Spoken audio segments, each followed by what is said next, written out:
International Media TV. Television that listens to you. Hi, I'm Johnnie Burrell. Welcome to the program.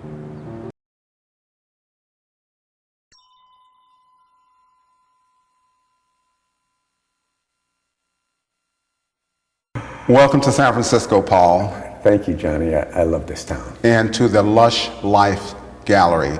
And I want to thank also Marcus Books for participating in this project in terms of they're going to carry Paul's book. The book is the title of the book is Sonny Liston, The Real Story Behind the Ali-Liston Fights. This book is about a moment in history of sports. We're not just talking about boxing, but all of sports. We're going to get to that. But for starters, Paul, I want to ask you, how did you come to write the book? Were you a fighter? Were you ever in the fight game? No, I've never been an athlete of any significance. In 1977, I had two epiphanies, Johnny. The first was when I realized that in spite of the fact that Sonny had been dead almost 7 years, it occurred to me that I wasn't getting any more sex than he was. And so you decided to write a book? Well, no, but also the second slightly more significant epiphany comes in when I realized that apart from Muhammad Ali, I couldn't think of any other heavyweight, champion or otherwise, that had ever lived who could have beaten Sonny when Liston was at or near his best. And the fact that people were no longer talking about Sonny and were totally ignoring him and continuing to disparage him, my sense of fairness told me, Paul, you need to write a book. Of course, I needed to learn how to write a little bit before I could write it. And it just became a labor of love over the last 35 years. And most of this, not paying attention to Sonny Liston and his greatness that you alluded to in the book, had to do a lot with him being demonized. This book is a lot about the fight game, but it's also about racism. It's about a man's character. Talk to us about Sonny Liston's character, the kind of man that he was. He was a hard man to get to know. He maintained his distance from people that he didn't know, and he didn't trust a lot of people. But if he got to know you and you got to know him, you would be friends forever. He would do anything for you if he knew that he could trust you. And it didn't take that much. If you were real with him, he was real with you. And he wanted nothing more than to be treated like everybody else. But of course, because of his reputation and the fact that he had served time in jail and that the mob had glommed onto his management, he was vilified and he was treated more unfairly than any athlete, not just any boxer. He was treated worse than even Jack Johnson. And when you consider that this country hated Jack Johnson back in 1910, sure did.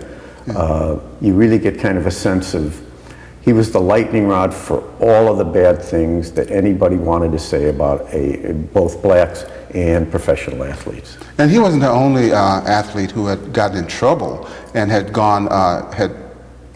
done time in a corrections facility. But however, with Sonny Liston, it always came back to that. No matter what he did or said, they always seemed to use that as a reason to demean him. And it was partly because Sonny did not like to talk. And the press expected him to be someone like Floyd Patterson, who was really more white than black when it came to the persona that he presented. And Sonny would answer questions somewhat briefly and curtly, and he would get the same questions over and over. And so reporters would actually make things up about Sonny, make up some bad things about him, and they would continue to focus on the fact that he was an ex-con and his mob connection. So he figured there's nothing that he could do that was going to change that, because he couldn't change who he was. Sure. I read this book from cover to cover, and so very often we're told about books, once you pick it up, you won't be able to put it down. Well, I was not able to put it down. You said to me, you're a fast reader. It had more to do with really enjoying the book and learning a lot. This book is also about overcoming adversity. And Sonny Liston overcame a lot of that adversity. Talk to us about how he did that. A person who was attacked all the time, accusations, his reputation, and the mob. He wasn't really responsible for the most part in terms of his association with the mobs, because I understand, and correct me if I'm wrong, that they literally controlled the boxing game in those days. They did. Organized crime controlled boxing in the 30s, in the 40s, for most of the 50s, and for a little bit of the 60s. And partly because they had control over a fighter's manager. And if a manager wanted to get a fight with one of the really good fighters, the only way he could do it, if it were a championship fight, is the manager had to give away a piece of his purse to Frankie Carbo or Blinky Palermo, the guys who were ostensibly in charge of boxing. They also had the arenas. James Norris owned all the major boxing venues.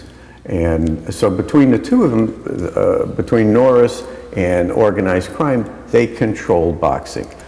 Fighters had to live with it, or they fought for peanuts. And in the case of black fighters, with the exception of Joe Louis and Sugar Ray Robinson, the only way you could get a big fight against a white fighter is if you agreed to lose. And this went on throughout the 30s, the 40s, and into the 50s. Into the 50s. It took you 35 years to write this book. Why so long? And that's a long time. I mean, certainly you weren't just interested in doing book number 1 and book number 2. No, at this pace, there will only be a book number 1. But I think it only needs to be. Right. And like you said, 35 years is a long time. You met your wife 35 years ago. And I'm sure that's been the most wonderful 35 years of your life. For me, the last couple of years have been the most wonderful in terms of this book project, because I finally was able to peel away the layers and determine who Sonny Liston really was. I got really close to Sonny, and especially after I talked to some of his family members in St. Louis and Philadelphia. But Johnny, frankly, I didn't know how to write a book 35 years ago. I didn't know how to write a book 15 years ago. But I had such passion and empathy for Sonny. Yeah, sure. Because what he had gone through. And that fueled you. Yeah, and I did a ton of research. I have over 1,000 footnotes. I didn't footnote them by page. I footnoted it by chapter. Everything is here. So I have an opinion about heavyweight boxing. I have an opinion that Sonny Liston was no less than the second best heavyweight who ever lived. I also believe that he was far more talented than Muhammad Ali was. But he didn't benefit from the same kind of upbringing in early career, because when Sonny won the title, he was 43 years old. So opinions are a dime a dozen. And I've always thought if you want yours to have any kind of credibility, you need to be able to make a very good case for it. And I can back up everything that I say. So when you talk about how boxers would fare from one generation to another, you're guessing, but some guesses are more educated than others. And I'm absolutely convinced that Ali and Liston stand head and shoulders above everybody else. Well, you certainly convinced me in a lot of ways. And one of the things, you talked about the fight with Williams. And at the time, Cassius Clay, I think it was, or was it Muhammad Ali? It was Ali when he fought him. At the time, versus the time that Sonny Liston fought him, that he was pretty much not washed up, but he certainly wasn't at his peak. And so many of the fighters that Cassius Muhammad Ali fought weren't at their peak in the way that they were when Sonny Liston fought them, which I think lends a lot of truth to your, that he was a much better fighter than Muhammad Ali. Well, yeah, and you can actually make that case, in particular with Cleveland Williams and Zora Foley, two of the finer heavyweights in the late 50s. What happened to Cleveland Williams? Well, by the time he fought Muhammad Ali? Well, he fought Sonny Liston twice. In 1959, Sonny knocked him out in 3 rounds, and in 1960, Sonny knocked him out in 2 rounds. Right. Cleveland Williams could hit almost as hard as Sonny. Yeah, I remember those fights. Yeah. Maybe as hard, but he couldn't take it. But he was a highly rated contender at the time. In 1964, he was stopped and for speeding, evidently, by a Texas state trooper. And he supposedly resisted arrest, and he got shot in the gut by a .357. It was a terrible incident. He died on the operating table 3 times. He suffered permanent damage to parts of his body, which stayed with him for the rest of his life. So by the time he fought Muhammad Ali in 1966, all he had was his name. He was a shell of his former self. And I think it was Angelo Dundee and a lot of other people think that was Ali's signature fight. Sure. Well, Sonny destroyed Cleveland Williams at Cleveland Williams' best twice, 6 and 7 years earlier. And the same thing with Zora Foley. Ali fought Zora Foley at the age of 35 in 1967. Zora was a master boxer back in 1960. He was #1 contender, and Sonny, in Zora's hometown of Denver, took him out in 3 rounds. He had nothing left in 1967. Yeah, sure. And a lot of people think that was Ali's best fight. Basically, Sonny destroyed the division, and and Muhammad Ali inherited a division which was devoid of anybody good, with the exception of Ernie Terrell. And the way Rocky Marciano inherited a lot of fighters who were past their time. This racism was pervasive at that time, and at every turn in the book we can see how it impacted and affected Sonny Liston. We're going to talk about the fix, and this a lot of what this book is about. Were those 2 fights fixed?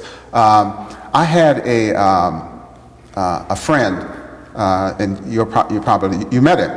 You know him, Nate Collins, right? Middleweight. He fought Giardello, and he told us the story of hurting his shoulder, and he told his manager when he went back, he was fighting. When he went back to his corner, he told his manager he had injured his shoulder, and his manager said, "I'm going to stop the fight." He said, "If you stop it, I'm going to kill you." I point that out because a lot of people think that both of the Liston Clay fights were fixed. The difference with Nate Collins is that injury could not have been as severe as with Liston's. Right. And talk to us about first of all about race, how that impacted him in so many ways, and also about that shoulder injury that he incurred.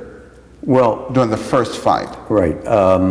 The way race impacted Sonny more than any other fighter is that he was like black public enemy #1 in the late 50s and early 60s, and you had the civil rights movement beginning to emerge and gather steam, and the black establishment thought Sonny would do more to harm the efforts at integration and acceptance for blacks than he would do to help it. And I think they were actually 180 in the wrong direction on that, because Sonny would have been a great spokesman for the black community. We're sure now that they were wrong. Yeah, and the white press vilified Sonny to the point where blacks felt basically as bad about Sonny as the white press did. And were as mean-spirited. Yeah. In a lot of ways. A lot of the black establishment tried to make sure that Sonny didn't get a shot at the heavyweight title, which he had waited for 3 years. I mean, Floyd Patterson was a good little fighter, but he knew he couldn't beat Sonny Liston. He stayed away from it. Yeah, and Floyd Patterson would not fight any of the major black fighters, because all of the good fighters, all of the major contenders were black back then. And so when Sonny finally got his title shot at the age of 43, he destroyed Patterson in 1 round. A year later, it destroyed him again. Now, the 2 Ali fights, one was fixed and one was not. The first fight was not fixed. The second fight obviously was. And you need only look at those 2 fights, I think, to see what I'm talking about. Sonny lost the first fight there were 4 reasons. And the fact that he was probably 44 or 45 years old at the time, which was twice as old as Cassius Clay at the time. He had the severely injured left shoulder, and Sonny's left hand and his left jab and his left hook were the best in the history of boxing. And he simply didn't take Cassius Clay seriously. So he didn't train, and he was humiliated on a public basis so much by Ali that he went into the ring wanting to kill Cassius Clay. And he fought angry, and consequently he fought like an amateur. That injury was severe. Oh, it was severe. I mean, no one could have continued. No, he couldn't have used his left hand, and there's no better evidence than in one of Angelo Dundee's books. He says after the fight was stopped at the beginning of the 7th round, he goes over to Sonny's corner to just, say something, sorry, Sonny, or whatever. And he gets there and he says, Sonny's wailing. My hand feels like it's full of water. He had really injured his shoulder. He had injured his shoulder prior to the fight, and he was undergoing secret heat treatments that not even Joe Louis, who was in camp all the time, knew about. And the guy who was doing the treatments to Sonny's shoulders, a physiotherapist by the name of Barney Felix, who ended up refereeing that fight. And he saw Sonny throwing these wild left hands, and he says he's going to tear his shoulder to pieces. This is what he said to himself, and in fact he did. So Sonny, what took place in both of those fights really had more to do with what happened outside of the ring than in it. Right. And but the second fight is the really tragic one. And he did not quit. Paul, I want to say to you, reading the book, something struck me. You have a photo gallery in the book.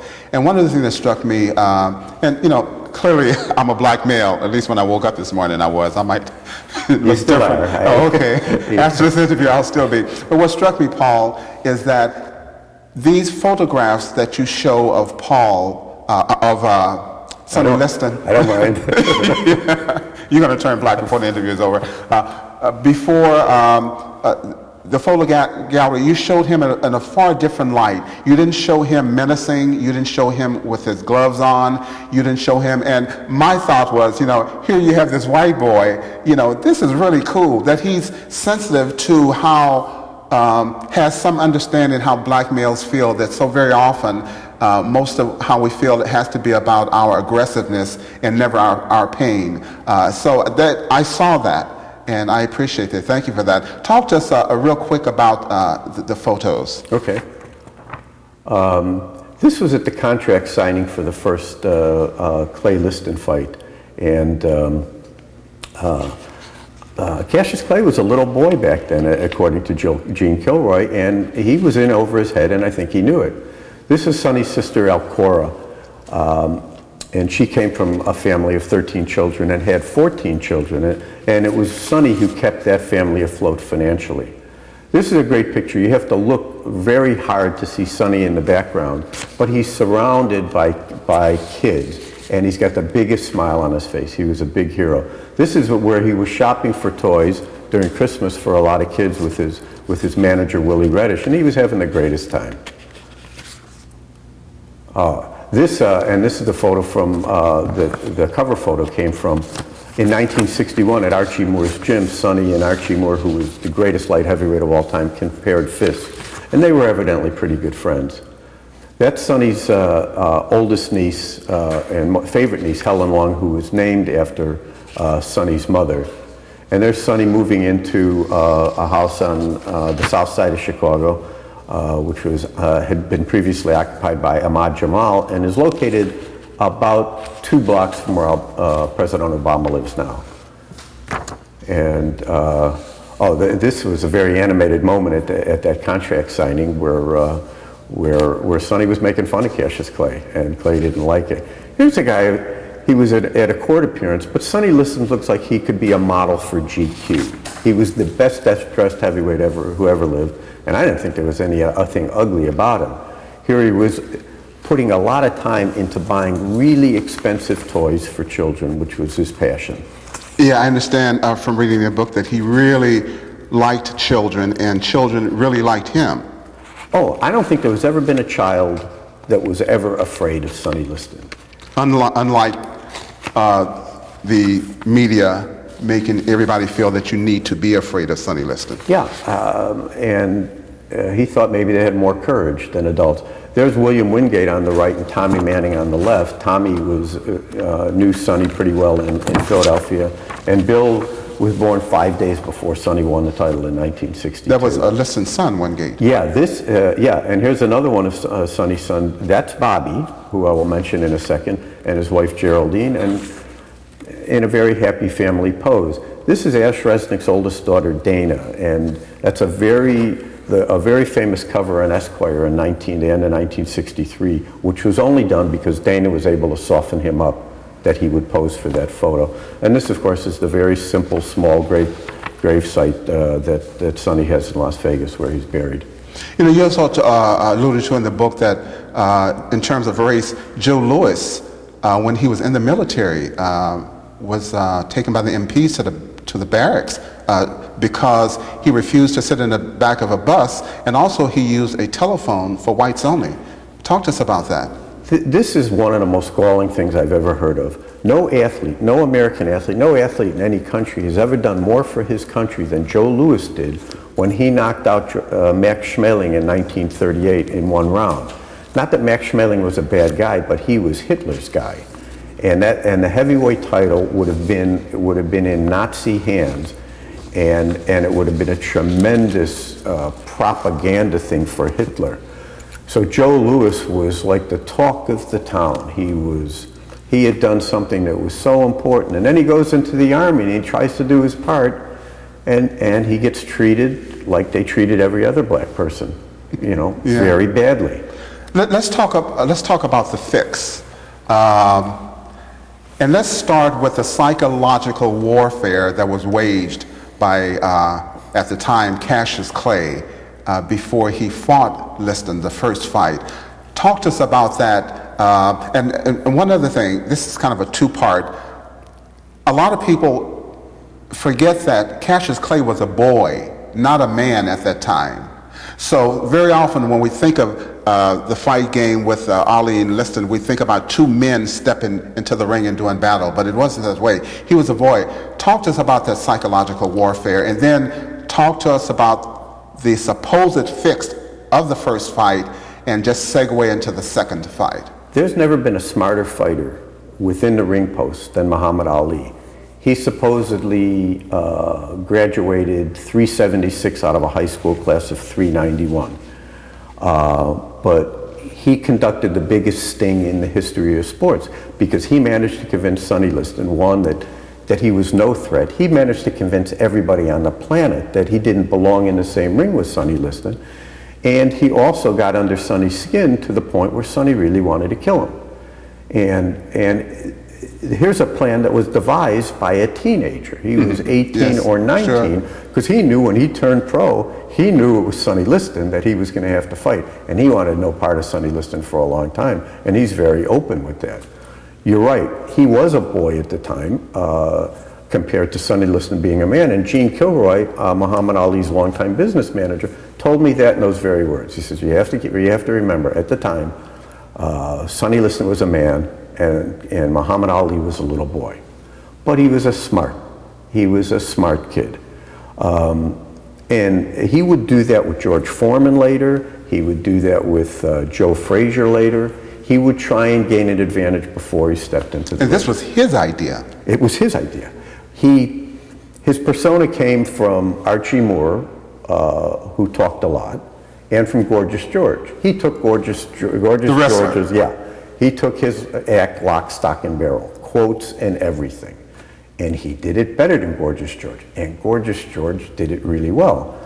And Gorgeous George, he noticed that Gorgeous George, when he fought, he filled the arena, and everybody came to see him get beat. For the very young, Gorgeous George was a wrestler, and he was flamboyant, and he was bragging all the time. Go ahead, Paul. Yeah. So, like I say, Muhammad Ali was very smart. People who say he had a low IQ, I don't know if that's even relevant. Jose Torres told me that Sonny Liston was the smartest athlete he had ever met. And Sonny had an IQ because he couldn't read very well, which you really couldn't measure. But Sonny could size up a person like that. And both Sonny and Ali were very, very smart men. So the first fight, it just got away from Sonny. He basically gave that title away by not training, by fighting injured, and because he was old, and because he fought angry. The biggest tragedy in Sonny Liston's life, from a professional point of view, is 3 days before the scheduled rematch in Boston, on November 13th, Friday the 13th, 1964, Muhammad Ali has a hernia. And the fight was scheduled for November 16th. And Sonny was in the best fighting shape of his life. His mind was right, his shoulder was perfect. I think it might have been Muhammad Ali's last fight. Because Sonny would have fought his own fight, which is what he always did. Sure. And in the course of 15 rounds, you can't dance for 15 rounds. And if Sonny had caught Ali, and I know he would have at some point, the gates of boxing hell would have opened on Ali. And Ali was young enough to take a bad beating. And he could take a good punch. He could get knocked down, but he would get up. Sonny could not get that shape back. And chances are he wouldn't have won the rematch in Lewiston, where it turned out, on May 25th, 1965, even if the fight were on the up and up. But what happened on the day of the fight is that the black Muslims who were loyal to Muhammad Ali, but without Ali's knowledge, or certainly without his okay, kidnapped Sonny's wife and child and told Sonny that if he wanted to see them again, he would have to lose the fight. Sonny had no choice. I don't know that Sonny did anything differently than any other athlete in any sport, or certainly any boxer would have done.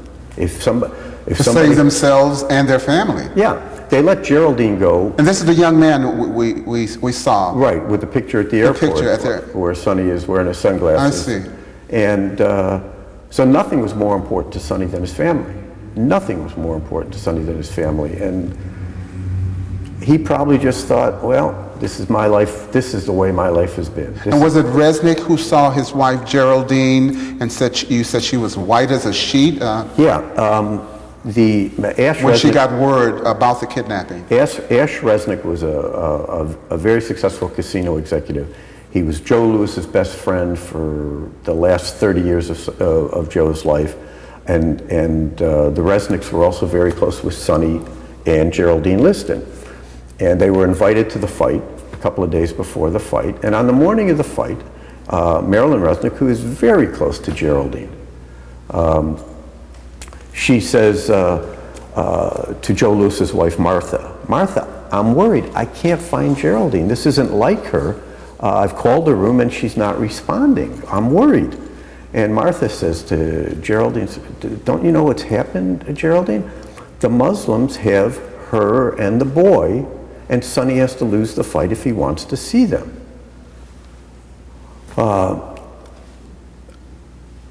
I was fortunate to even get a chance to talk to Marilyn, and never in my wildest dreams did I think that I would ever find out what caused Sonny to take a dive.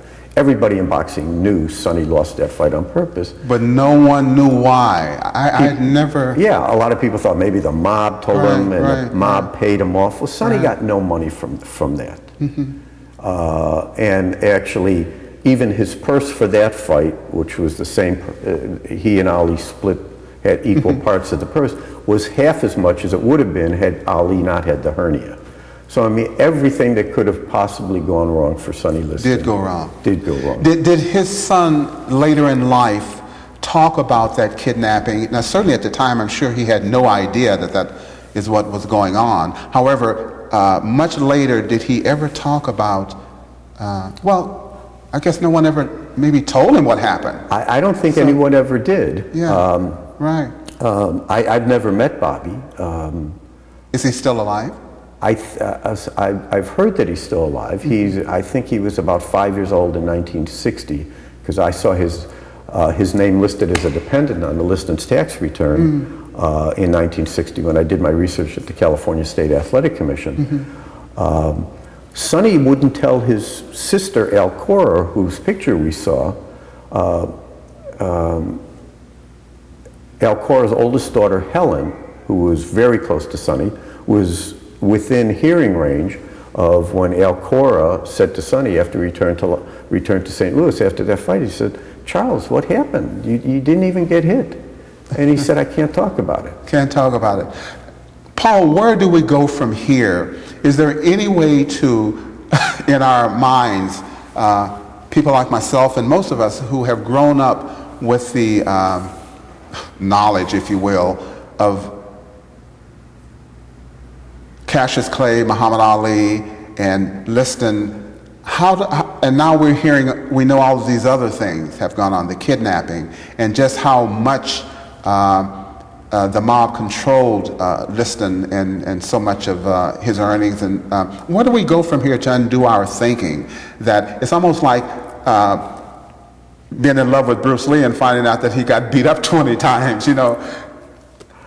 I mean, this is amazing stuff here, things that I had never heard. And I was at that time thinking like a lot of folk and have never heard so much of what you lay out in this book. Well, there's a couple of things I would say is that we will never know just how great of a fighter Muhammad Ali could have been or would have been, and how great of a fighter Sonny Liston could have been, because they didn't really fight each other.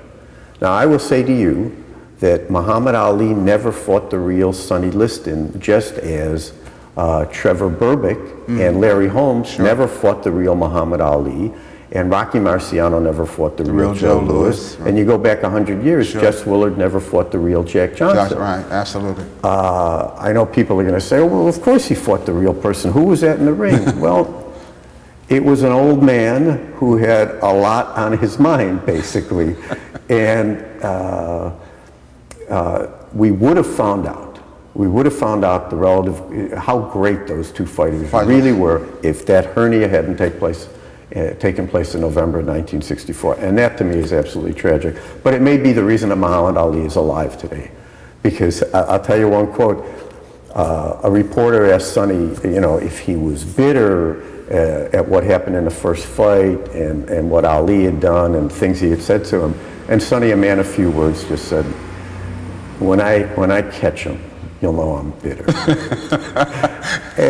You can't minimize the impact of those words, coming from a force of nature.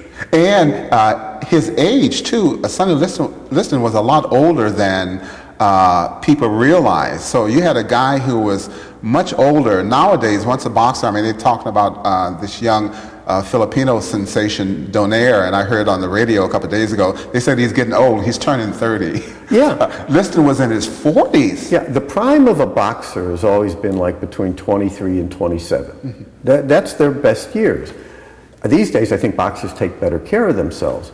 Sonny always used to say his year of birth was 1932, and it was important because he didn't want people to think he was so much older, because that would damage his aura of invincibility, or it might. I mean, just looking at Sonny Liston, and you were going to be scared if he wanted you to be scared. When he was arrested and when he went to jail in 1950, they listed his year of birth as 1928. When the FBI, and they had a lot of surveillance on Sonny, they listed his year of birth as 1927. There's a picture of a fighter by the name of Charles Sailor Liston in the East St. Louis Journal in 1934, fighting. He's got a pea coat on. The picture is Sonny Liston. Even if Sonny Liston were only 15 years old at the time. That means he was born in 1919, which when he fought, so in 1964, when he fought then Cassius Clay for the first time, he was 44 or 45 years old. Sure. And Don Chargan, who's a promoter in St. Louis and also in California, he told me a story how Sonny was always being kidded in the gym in the late 60s in Los Angeles about how old he was. And Sonny would never answer. He would just, he was good-natured about it then. He hated when a reporter asked him about it, because every reporter asked him about it. And one day, somebody asked him the question, and Sonny just said, a lot older than you think. And he's a man of few words. And for Sonny Liston to say, I'm a lot older than you think, and you already think I was born in 1927, for him to say I'm a lot older than you think is just a shocking admission from a man who did everything to hide his true age. If Sonny were alive today, he would read this book, or maybe someone would read it to him. I don't know. But you said, Sonny, I got your back. And you did. Sonny Liston, the real story behind the Ali-Liston fights. Where can we get the book? Give us your web address, contact info. You can go to sonnyliston.net. It has all of the contact info. I've got all of my hardcovers. I sign them and inscribe them to people. If you just want a soft cover, Amazon, prints on demand. It's a $15.95 book, and you can get it from them, and they take care of everything. But and it's probably the best boxing book you will have ever read. It really is. Yes, it is. It's important that I say every time I'm interviewed that I got your back, Sonny, because I do. And Sonny Liston is a friend of mine, and there's another friend of mine, Josie Rose, who has Sonny's back as well. And good things are going to happen, I think, in terms of Sonny Liston's legacy. They're already happening. Yeah. I know they certainly have happened for me reading this book. Paul, you have the last word. I think that Sonny Liston, and he thought this as well, he never got the second chance that is afforded to all athletes, black, white, or otherwise, who have strayed from the straight and narrow. And all Sonny Liston ever wanted was to be treated like everybody else and to live by the same set of rules that everybody else lived by. And sure, he's gone now, and he's been gone for 42 years, but there's no reason that we can't start treating him with the respect and admiration that he so richly earned. A lot of people love the man. I love the man. And I wish him all the best. And I think everybody else should too.